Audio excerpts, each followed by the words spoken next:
pode o país que tem o quarto PIB da América apresentar problemas sociais tão graves? O principal problema, na minha opinião, é a falta de escola, é a falta de instrução, né? Não tem escola, o pobre não tem para onde correr. Você vê como é difícil arrumar uma vaga em um colégio aí, aqui mesmo, para você pôr uma criança num colégio aqui perto é muito difícil. Então a criança acaba ficando sem escola, vai se tornar um adolescente sem estudo nenhum, em funções menores ou sem função nenhuma, e acaba na marginalidade, né? É a falta de instrução, basicamente é isso. Eu acredito que o principal problema seja a educação. A gente conseguindo acertar a educação do país, automaticamente vamos acertar a saúde, tendo bons profissionais para poder dar conta dos problemas que temos hoje na sociedade. Falta de oportunidade. Seria essa uma das principais causas para o problema? A oportunidade, ela vem de acordo com o que você tem a oferecer. Se você não tem uma instrução, se você não tem um curso, se você não tem nada, como você pode querer uma oportunidade? Você não vai ter, você tem que ter instrução para isso.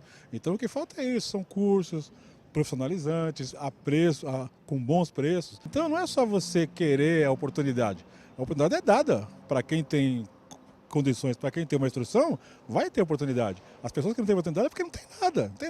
Então ele vai ser o quê?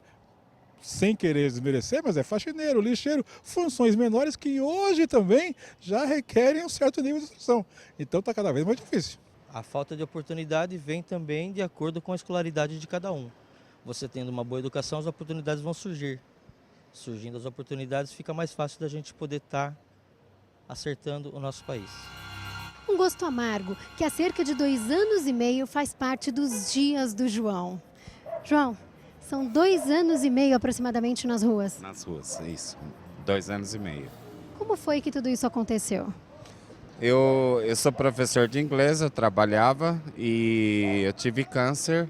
Tentei 2 suicídios e entrei nas drogas para morrer. Não morri, aumentei meus problemas. E tive que parar de trabalhar para parar de usar droga. E larguei tudo, carro, casa, trabalho e fui para a rua.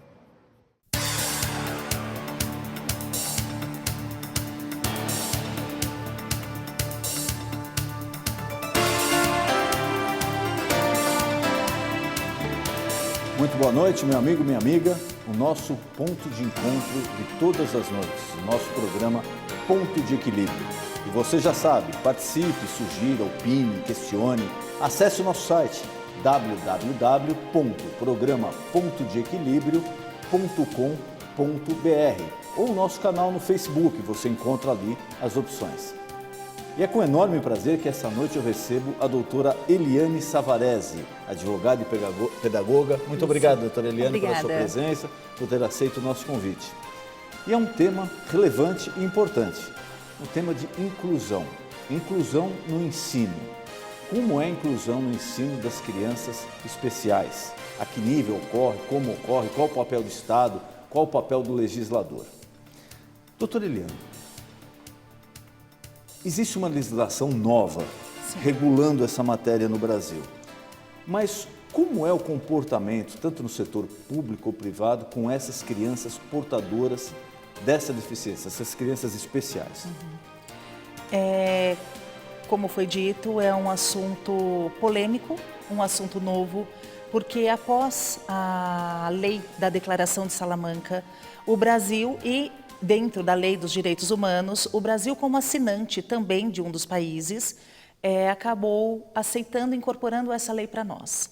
E as escolas, então, viu-se em face dessa nova lei, sendo obrigatório, então, aceitar essas crianças com especialidades diferentes, que seriam os alunos especiais. As escolas regulares, todas as escolas regulares, tanto privadas quanto públicas, a partir de então, são obrigadas a estarem aceitando esses alunos.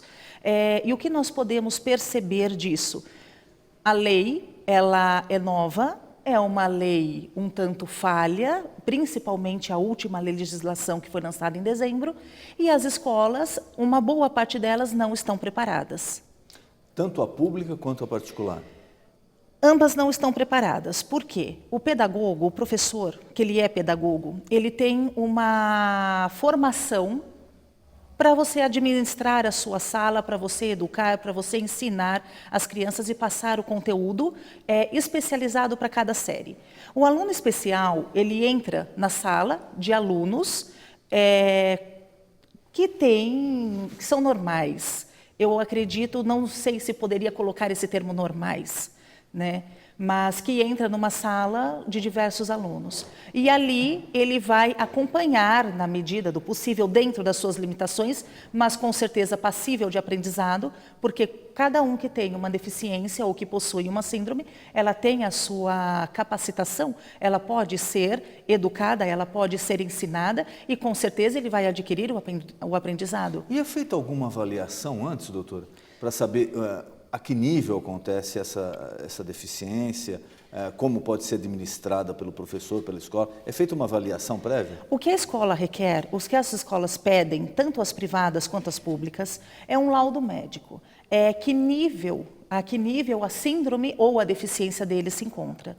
Se é leve, média, qual o problema, se ele tem acompanhamento, por exemplo, com fono, se ele tem um acompanhamento psicopedagógico, que seria o profissional especializado, ou o fonoaudiólogo. E quais são essas, podemos assim chamar, deficiências que as escolas agora vão ter que conviver, vão ter que o aluno vai ter que conviver com o outro? Quais os tipos de deficiência? Todas elas.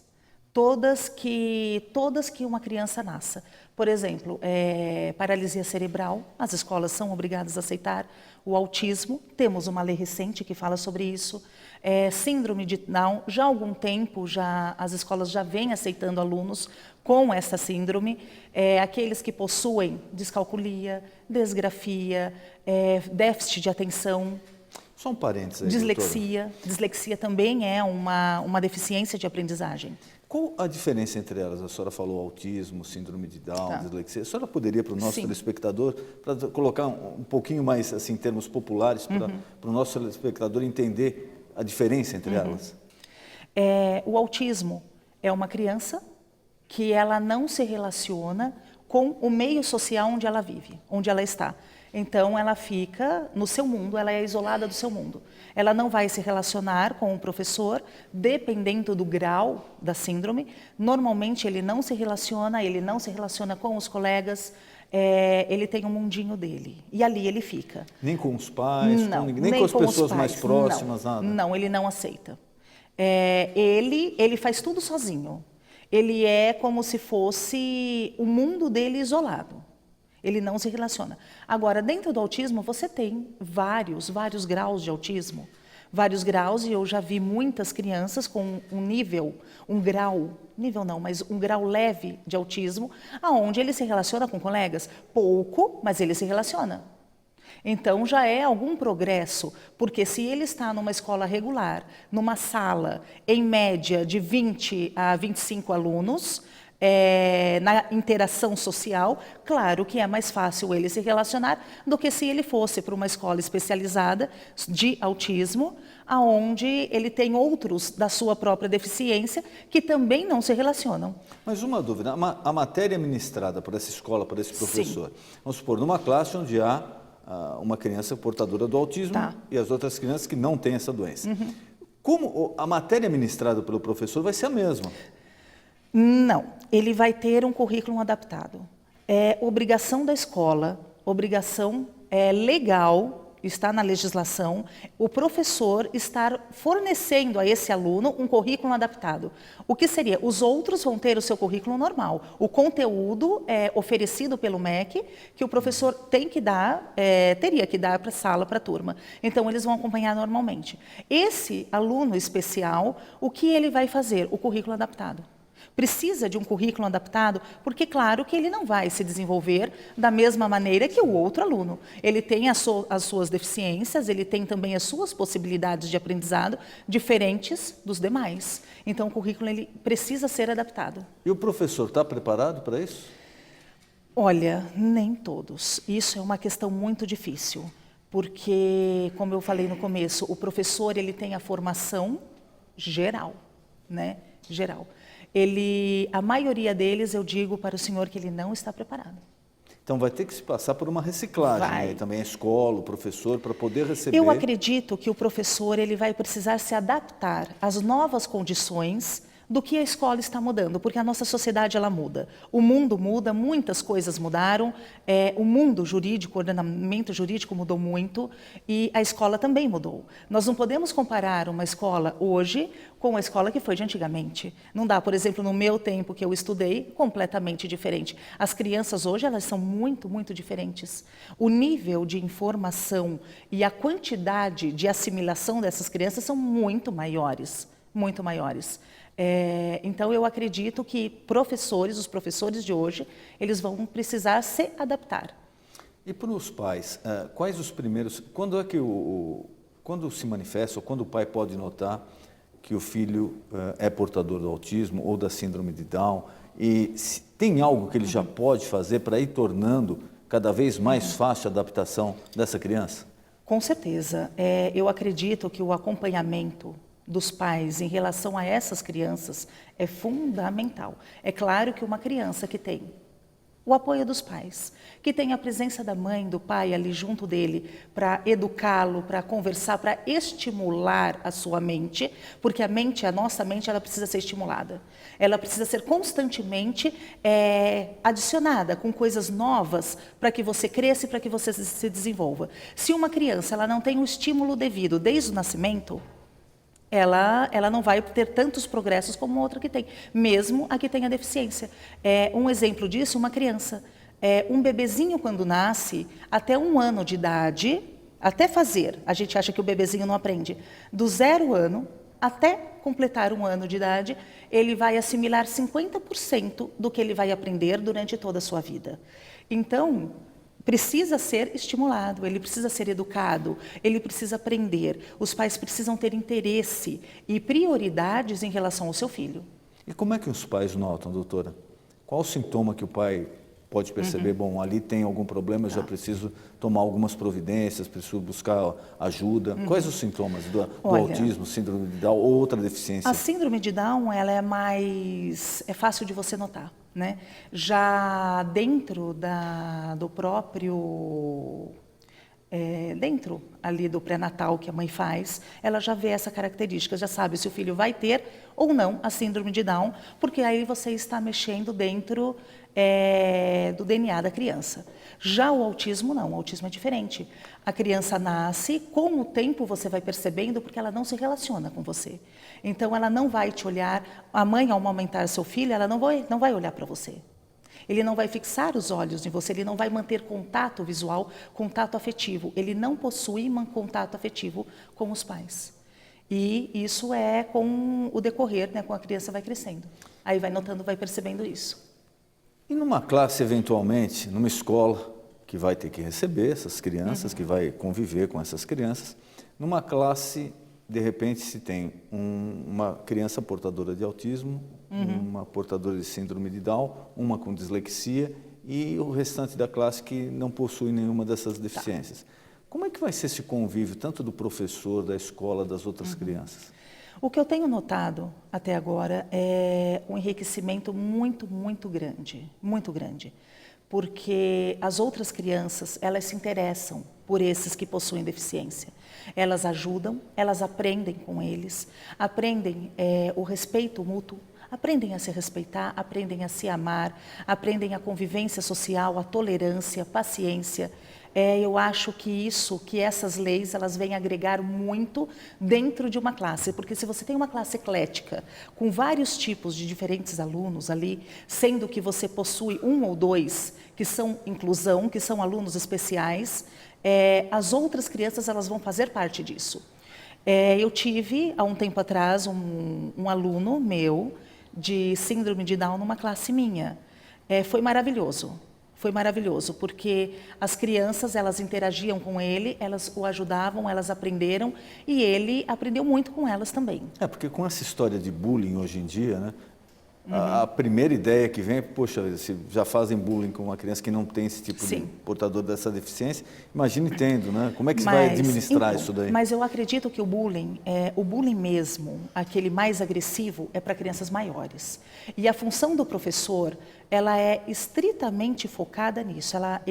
O professor precisa estar focado para que não permita que isso aconteça. Porque se o professor é o primeiro a incluí-lo, a fazer parte da sala, fazer parte do todo e a colocá-lo nas atividades que são em grupo e fazê-lo com que ele interaja com seus colegas, eles vão gostar. Eles vão gostar porque eu já vi essa experiência comigo.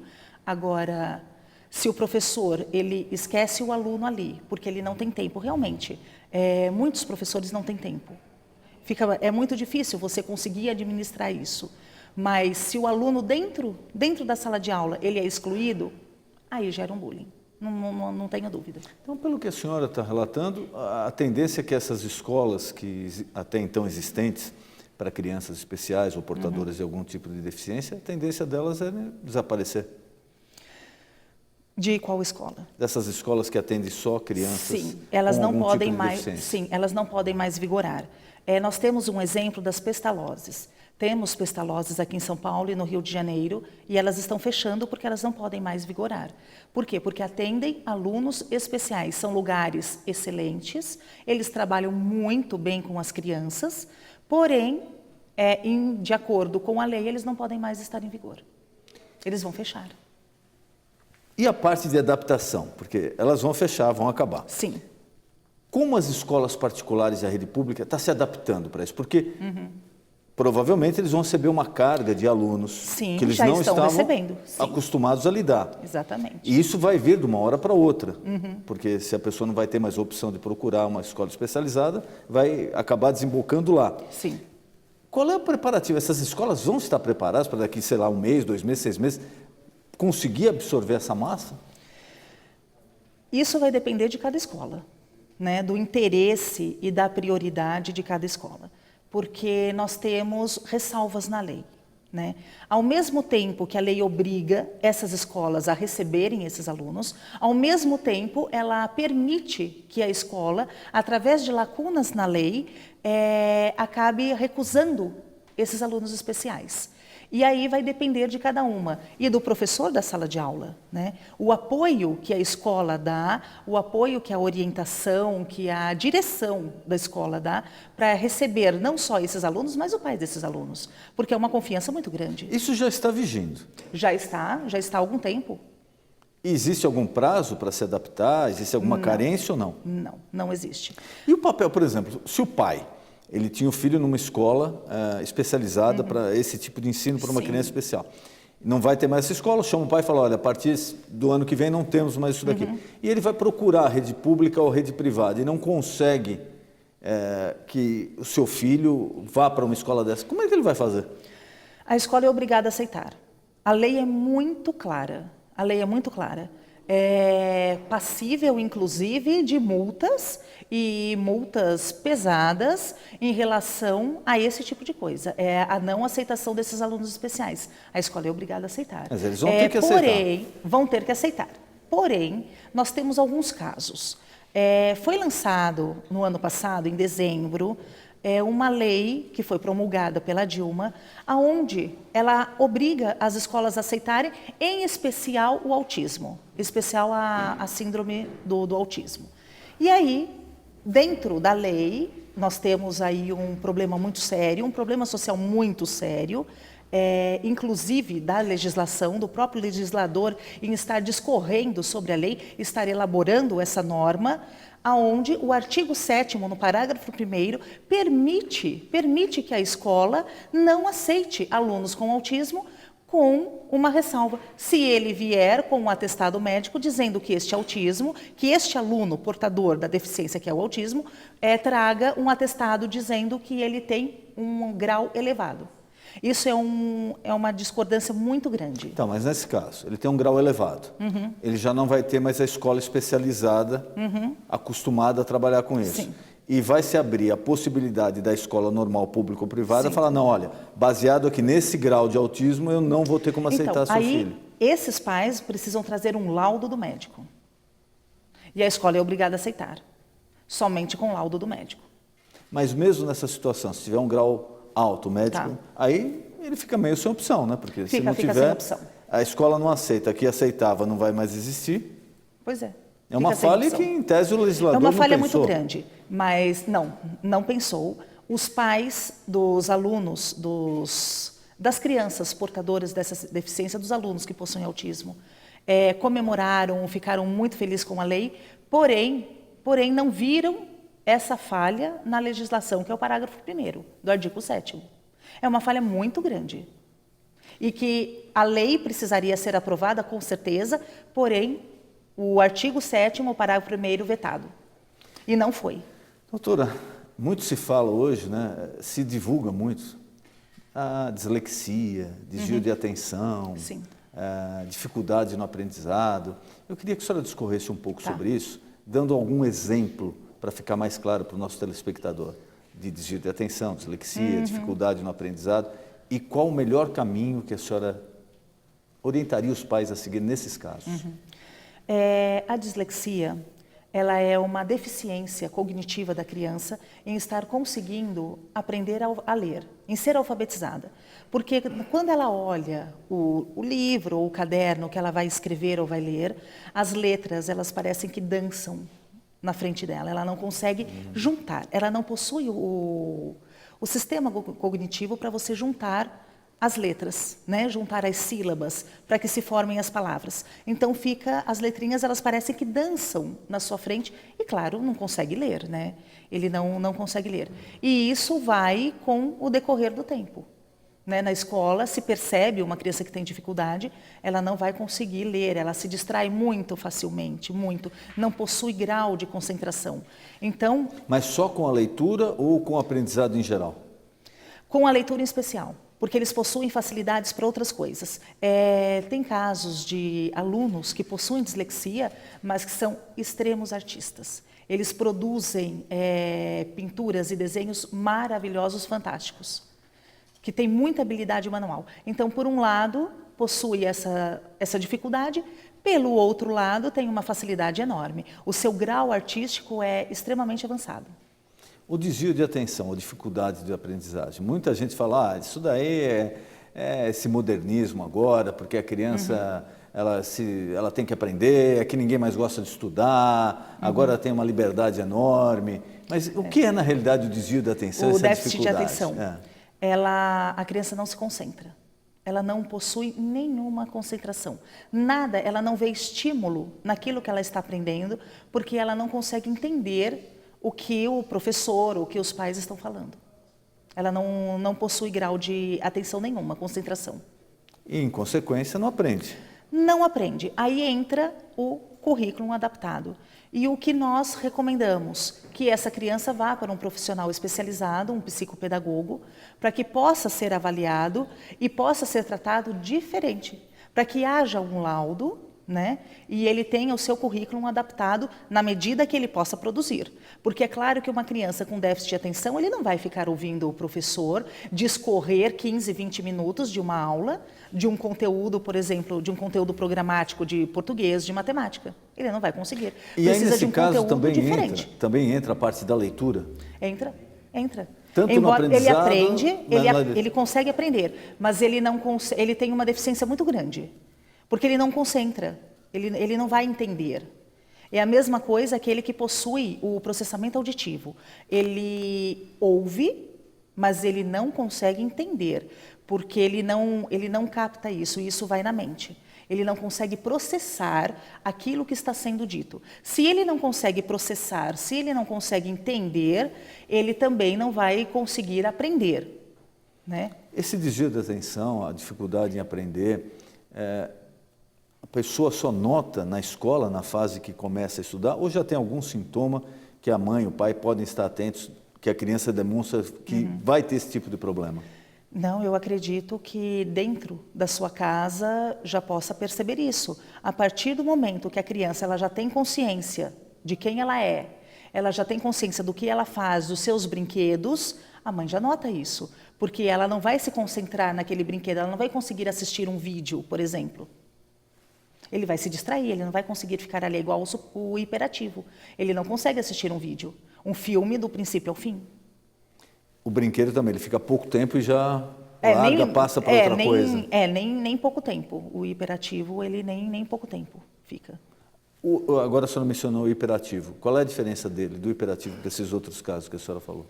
O hiperativo, ele é aquela criança que não para. Mas não é o não parar, porque tem crianças, e muito se confunde, é bem relevante a pergunta, porque, por exemplo, uma criança que é muito levada, por exemplo, que faz muitas coisas, muitas artes. Isso. Ah, ele é hiperativo. Então, tudo se fala. Não é porque ele é hiperativo, não. Já acaba rotulando uma criança que não é. Né? Que não tem problema nenhum, que não tem deficiência. Ela é uma criança que é um pouco mais levada que a outra, e é normal. Né? Normal uma criança cheia de energia e que gosta de brincar, e pula e brinca. Isso não é hiperativo. Hiperativo é aquela criança que realmente possui o distúrbio e que não possui nenhum grau de concentração e não consegue fazer nenhuma atividade. Isso é o hiperativo. E ele acaba dificultando o relacionamento também dela com outras crianças. Sim, porque ela anda pela sala, ela perturba, ela quer chamar a atenção de alguma maneira, ela não consegue parar quieto no seu lugar. E o tratamento para o hiperativo? Quando ele começa e no que ele se baseia, doutor? Aí tem que ser pelo neuro. Tem que passar por um neurologista e ele vai dar o tratamento adequado. E precisa de um laudo médico. Esses currículos especiais que a senhora falou, lógico, são baseados em avaliações. Mas eles diferem muito do currículo normal? Diferem na medida do que a criança possa produzir, porque o currículo ele precisa ser adaptado. Então, se eu tenho, por exemplo, em matemática, eu vou ensinar aos meus alunos tabuada. Né? É claro que aquele que possui qualquer deficiência, ou seja, o hiperativo ou um dislexo, o síndrome de Down, que é mais grave, ou eu tenho um autista, o currículo não pode ser, ele precisa ser diferente. Quando ele a senhora precisa ser fala concretizado. Da síndrome de Down é mais grave, por quê? A síndrome de Down ela é um retardamento mental. Tá? A criança ela vai aprender, como eu falei no início, qualquer criança que possui qualquer deficiência, ela é passível de aprendizado. Dentro, claro, das suas limitações, mas ela vai ser educada, ela vai aprender, como qualquer uma outra criança, dentro das limitações que ela possui. O síndrome de Down, ele possui um retardamento mental, retardamento mesmo, um atraso mental. Então, uma criança, por exemplo, com 8 anos, ele vai ter uma idade mental de mais ou menos nos 3 anos. Tá? E vai agir como uma criança de 3 anos. Não que ele não entenda, ele entende perfeitamente tudo. Ele vai entender o que você fala, ele vai entender o certo e o errado, mas ele vai ter as suas limitações no aprendizado. E aí entra o currículo adaptado. Claro que eu vou ensiná-lo de uma outra maneira, diferente. Eu não posso escrever 2 vezes 8, como eu falei, dei o exemplo da tabuada. Para ele não significa nada isso. Mas se eu ensiná-lo de uma maneira concreta, através do concreto, através de objetos, entrando nos princípios da multiplicação, os princípios da divisão, para ele vai fazer mais sentido. E com o tempo ele vai gravar. Ele vai formar no seu cérebro a sua capacidade, né, os caminhos que o neurônio fornece para que ele possa ter o aprendizado correto. E a paralisia cerebral? A paralisia cerebral ela é mais complicada porque além do atraso mental que possui, porque possui sim, a sua dificuldade física também é muito abalada, ela não consegue se mexer. Ela não possui movimento nenhum, quase. São movimentos que precisam ser ajudados ou mecanicamente ou por um profissional. Mas e na área do intelecto, na área de aprendizagem? Ela, lógico, ela não tem um procedimento normal, mas a convivência ela se torna pior porque ela aprende bem menos do que as outras portadoras de deficiência. Ela aprende um pouco menos, mas nós temos casos muito famosos, né? Nós temos casos relevantes de pessoas que possuem a paralisia cerebral e são pessoas extremamente ativas na sociedade. O Stephen King é um. Aquele cientista físico, né? Ele é? Exatamente. E já escreveu vários livros também. astrônomo e físico, Isso, muito respeitado no mundo exatamente. inteiro. Por quê? Porque ele tem a sua capacidade, ele aprendeu, ele se desenvolveu e ele conseguiu se sobressair naquilo que ele fez, como qualquer uma pessoa normal. O caso dele é paralisia cerebral. É paralisia cerebral. Então, nessa parte, para nós leigos, né, entendemos, nessa parte do cérebro dele não foi afetada, muito pelo contrário, se desenvolveu muito rápido. Cada um tem as suas habilidades, né? Mesmo aqueles que possuem qualquer tipo de deficiência também têm as suas habilidades, né? Com mais facilidade para determinadas coisas, menos para outras, é normal, cada um tem o seu instinto normal. Eu acredito que no caso dele, em especial, ele tem as suas facilidades, o cérebro dele funciona perfeitamente, pelo que já deu a entender, o problema dele seria realmente a motricidade corporal. Quer dizer, então não foi em teste, essa parte do cérebro não foi afetada. Acredito que não muito. E se foi, ele superou de uma forma maravilhosa. Um exemplo para todos. Doutora, qual é o papel, o posicionamento, a colocação do Brasil perante o resto do mundo nessa parte de inclusão? Olha, depois da assinatura da Declaração de Salamanca, que foi incorporado para o Brasil, principalmente quando entrou em vigor os direitos humanos, entre 2005 a 2007 nós tivemos um prazo para que os direitos humanos entrassem no nosso ordenamento, porque hoje o que vale? A nossa Constituição Federal, ela perdeu a força, tá? No que trata, no que confere a direitos internacionais, de direitos humanos. Então, o Brasil sendo assinante de qualquer declaração de direitos humanos, esta vai vigorar acima da nossa Constituição Federal. E nós temos exemplos muito nítidos disso, porque quando aconteceu isso em 2005 e 2007, nós tínhamos duas prisões civis, tá? A prisão do alimentante, que hoje ainda continua, e a prisão do depositário infiel. A prisão do depositário infiel não existe mais, logo que foi assinado o Tratado de Viena, onde veio os direitos humanos. Então, o Brasil, sendo assinante da Declaração de Salamanca e vigorando e entrando no Brasil direitos humanos, a partir de então ele vai agir como qualquer outro, ou deveria agir. O que eu percebo é muita deficiência das escolas, tanto públicas quanto privadas, tá? Na assistência, as escolas estão se adaptando, muitas já oferecem o currículo adaptado, muitas aceitam esses alunos de muito bom grado, porque realmente é muito bom, é maravilhoso você ter um aluno assim na sua sala de aula, porém, para o professor que tenha o apoio da escola, que tenha uma direção, que forneça subsídios para que ele possa trabalhar com aquela criança, que ele tenha realmente o respaldo e ele tenha o apoio. Já as escolas, as públicas, elas oferecem o professor itinerante.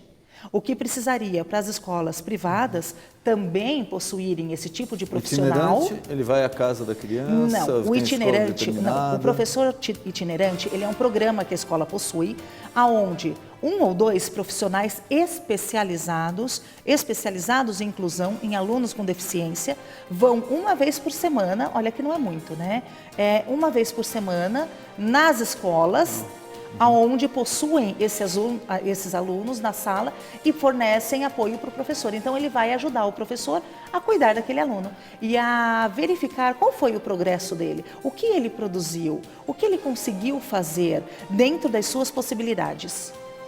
Doutora, o nosso programa está terminando. Eu queria mais uma vez agradecer muito a presença da senhora aqui e colocar à sua disposição para as considerações finais, algo que eu não perguntei, algo relevante que a senhora queira comentar. Tá. Gostaria de informar, então, que tivesse um preparo maior, principalmente na nossa legislação, que as leis elas fossem realmente adaptadas à realidade do Brasil, porque elas não são.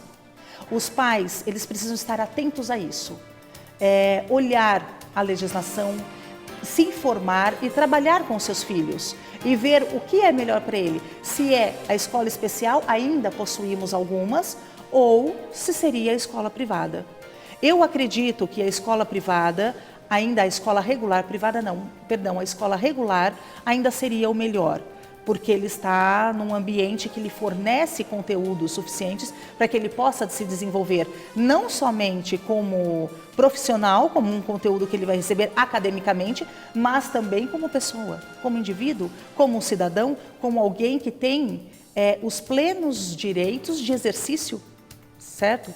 E os pais precisam estar atentos sobre isso, precisam reivindicar as leis, precisam ver as normas que são feitas e exigir da escola o currículo adaptado do seu filho, precisa acompanhar o aluno de perto. Doutora, muito obrigado pela sua presença, agradecemos Obrigada. muito.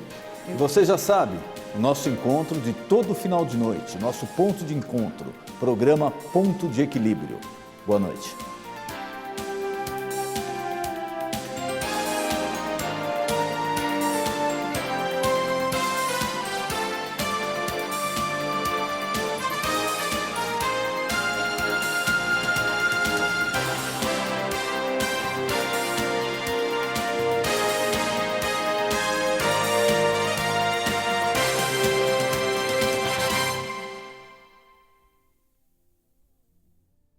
E você já sabe, nosso encontro de todo final de noite, de segunda a sexta, 00:30, nosso programa Ponto de Equilíbrio. Espero por você.